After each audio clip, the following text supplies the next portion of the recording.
College प्रेमकथा. College प्रेमकथा. एकेकाळी भारतातील एका छोट्याशा कॉलेजमध्ये प्रिया नावाची एक मुलगी राहायची. ती लांब कुरळे केस आणि मोठे तपकिरी डोळे असलेली एक सुंदर मुलगी होती. प्रिया शहरातील सर्वात प्रतिष्ठित महाविद्यालयात शिकत होती आणि ती एक मेहनती विद्यार्थिनी होती जी नेहमी तिच्या अभ्यासावर लक्ष केंद्रित करत असे. एके दिवशी प्रिया तिच्या वर्गात जात असताना कॉलेजमध्ये नवीन असलेल्या एका मुलावर तिची नजर पडली. तो उंच, गोरा आणि मोहक स्मित होता. त्याचं नाव रोहित होतं आणि तो ग्रामीण भागातील एका छोट्या गावातला होता.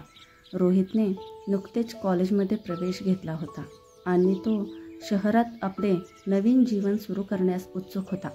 रोहित त्याच्या वर्गाकडे जात असताना त्याची प्रियाकडे नजर वळली आणि त्याला तिच्यावरून नजर हटवता आली नाही. त्याला वाटले की ती त्याने पाहिलेली सर्वात सुंदर मुलगी आहे. त्याला तिच्याशी बोलायचं होतं, पण तो तिच्याकडे जाण्यासाठी खूप घाबरला होता. दिवस गेले आणि रोहित प्रियाला कॉलेजच्या कॅम्पसमध्ये पाहत राहिला. त्याने तिच्याशी बोलायचे ठरवले होते, पण संभाषण कसे सुरू करावे हे त्याला कळत नव्हते.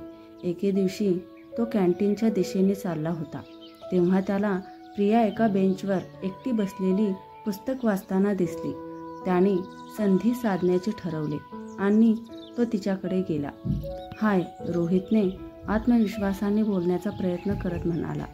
प्रियाने पुस्तकातून वर पाहिले आणि हसली. हाय, तिने उत्तर दिले. मी रोहित. त्याने स्वतःची ओळख करून दिली. मी इथे नवीन आहे. मी प्रिया. ती अजूनही हसत म्हणाली. ते बोलू लागले आणि रोहितला कळले की प्रिया फक्त सुंदरच नाही तर ती हुशार आणि दयाळू देखील आहे. तो तिच्यावर मोहित झाला होता आणि त्याला तिला अधिक चांगले जाणून घ्यायचे होते. त्यांनी फोन नंबरची देवाणघेवाण केली आणि एकमेकांना संदेश पाठवण्यास सुरुवात केली. दिवस आठवड्यात बदलले आणि रोहित आणि प्रिया चांगले मित्र बनले. ते त्यांच्या आवडत्या चित्रपटांपासून ते त्यांच्या भविष्यातील स्वप्नापर्यंत सूर्याखाली असलेल्या प्रत्येक गोष्टीबद्दल बोलले. रोहित स्वतःला प्रियाच्या प्रेमात पडला होता, पण तिला हे तसंच वाटत होतं की नाही हे त्याला माहीत नव्हतं. एके दिवशी रोहितने सर्व धैर्य एकवटले आणि प्रियाला तिच्याबद्दल कसे वाटते हे सांगितले. प्रिया, मला माहीत आहे की आम्ही फक्त मित्र आहोत, पण मला तुझ्याबद्दल जे वाटते ते मी मदत करू शकत नाही. मला वाटते की मी तुझ्या प्रेमात आहे. रोहितच्या कबुली जबाबाने प्रिया आश्चर्यचकित झाली, पण तिला स्पर्शही झाला. तिच्या मनातही त्याच्याबद्दल भावना निर्माण होऊ लागल्या होत्या, पण ती कबूल करायला घाबरत होती.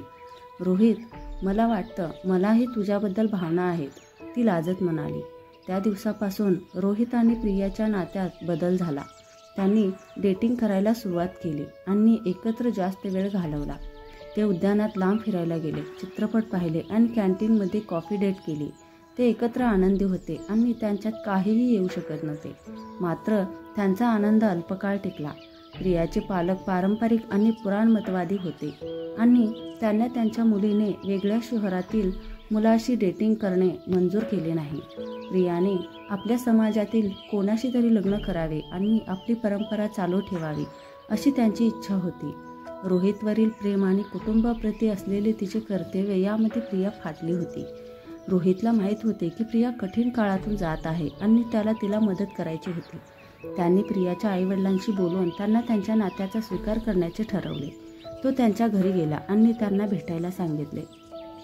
रोहितला पाहून प्रियाच्या आईवडिलांना आश्चर्य वाटले, पण त्यांनी आतमध्ये त्यांचे स्वागत केले. ते बोलायला बसले आणि रोहितने त्यांना प्रियावर किती प्रेम केले आणि आयुष्यभर तिची काळजी कशी घेणार हे त्यांना समजावून सांगितले. त्याने त्यांना वचन दिले की तो प्रिया किंवा त्यांच्या कुटुंबाला दुखावणारे काहीही करणार नाही. प्रियाच्या आईवडिलांनी चेहऱ्यावर कडक भाव घेऊन रोहितचे म्हणणे ऐकले. त्यांच्या मुलीने वेगळ्या समुदायातील कोणाशीही डेटिंग केल्याबद्दल त्यांना आनंद झाला नाही, परंतु रोहितचा त्यांच्या मुलीवरील प्रामाणिकपणा आणि प्रेमामुळे त्यांना त्याला संधी देण्याची खात्री पटली. काही तासांच्या चर्चेनंतर प्रियाच्या पालकांनी अखेर रोहितच्या कुटुंबियांना भेटून त्यांच्या लग्नाच्या शक्यतेवर चर्चा करण्यास सहमती दर्शवली. रोहित आनंदी होता आणि त्याने प्रियाच्या आईवडिलांचे त्याला संधी दिल्याबद्दल आभार मानले. रोहितने तिला घडलेला प्रकार सांगितल्यावर प्रियाला खूप आनंद झाला. तिच्या आईवडिलांनी रोहितच्या कुटुंबाला भेटायला होकार दिला यावर तिचा विश्वासच बसत नव्हता. तिने रोहितला घट्ट मिठी मारली आणि दोघांनाही आनंदाचे अश्रू तरळले. पुढचे काही आठवडे रोहित आणि प्रियासाठी उत्सुकतेने आणि अस्वस्थतेने भरलेले गेले. रोहितच्या कुटुंबियांच्या भेटीसाठी ते तयारी करत होत्या आणि सर्व काही सुरळीत होईल अशी आशा त्यांना होती. शेवटी तो दिवस आला तेव्हा प्रियाचे पालक रोहितच्या कुटुंबाला भेटले. रोहितचे आईवडील प्रियाच्या आईवडिलांचे स्वागत करत होते आणि त्यांनी लग्नाच्या तपशिलावर चर्चा सुरू केली. प्रिया आणि रोहित एकमेकांच्या शेजारी बसले, हात हातात धरून हसत होते. काही तासांच्या चर्चेनंतर अखेर प्रियाच्या पालकांनी आपल्या मुलीला रोहितसोबत लग्न करण्यास होकार दिला. रोहितचे कुटुंब आणि त्यांनी आपल्या मुलाला ज्या पद्धतीने वाढवले ते पाहून प्रभावित झाले. त्यांनाही रोहित आणि प्रिया यांच्यातील प्रेमाचा स्पर्श झाला आणि त्यांना समजले की त्यांच्या परंपरेपेक्षा आपल्या मुलीचा आनंद महत्त्वाचा आहे. प्रिया आणि रोहितला ही बातमी कळताच आनंद झाला. त्यांनी एकमेकांना घट्ट मिठी मारली आणि त्यांच्या चेहऱ्यावरून अश्रू वाहत होते. त्यांचा प्रवास सोपा होणार नाही हे त्यांना माहीत होते, पण ते सर्व आव्हानांना एकत्रितपणे तोंड द्यायला तयार होते. महिने उलटत गेले आणि प्रिया आणि रोहितचे एकमेकांवरील प्रेम दिवसेंदिवस अधिकच घट्ट होत गेले. ते कॉलेजमधून पदवीधर झाले आणि आपापल्या क्षेत्रात काम करू लागले. त्यांनी त्यांच्या कारकिर्दीत आणि वैयक्तिक जीवनावर एकमेकांना साथ दिली आणि कठीण काळात ते नेहमी एकमेकांसाठी होते. शेवटी त्यांच्या लग्नाचा दिवस आला. हास्य, संगीत आणि प्रेमाने भरलेला हा एक सुंदर सोहळा होता. प्रिया तिच्या पारंपरिक भारतीय वधूच्या पोशाखात अतिशय सुंदर दिसत होती आणि रोहित त्यांच्या शेरवानीत देखणा होता. त्यांनी शपथेची देवाणघेवाण केली आणि आयुष्यभर एकमेकांवर प्रेम करण्याचे वचन दिले. वर्ष सरत गेले आणि प्रिया आणि रोहित एकत्र म्हातारे झाले. त्यांना 2 सुंदर मुले होती आणि त्यांनी एकत्र आनंदी आणि परिपूर्ण जीवन निर्माण केले होते.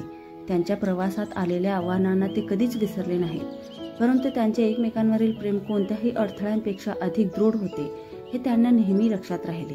प्रिया आणि रोहितची प्रेम कहाणी त्यांच्या छोट्या कॉलेजच्या टाउनमध्ये एक कॉलेज प्रेम कथा. लोक त्यांच्या प्रेमाने सर्व अडथळ्यांवर कसे विजय मिळवले आणि त्यांनी इतरांना अनुसरण्यासाठी एक उदाहरण कसे ठेवले याबद्दल बोलले.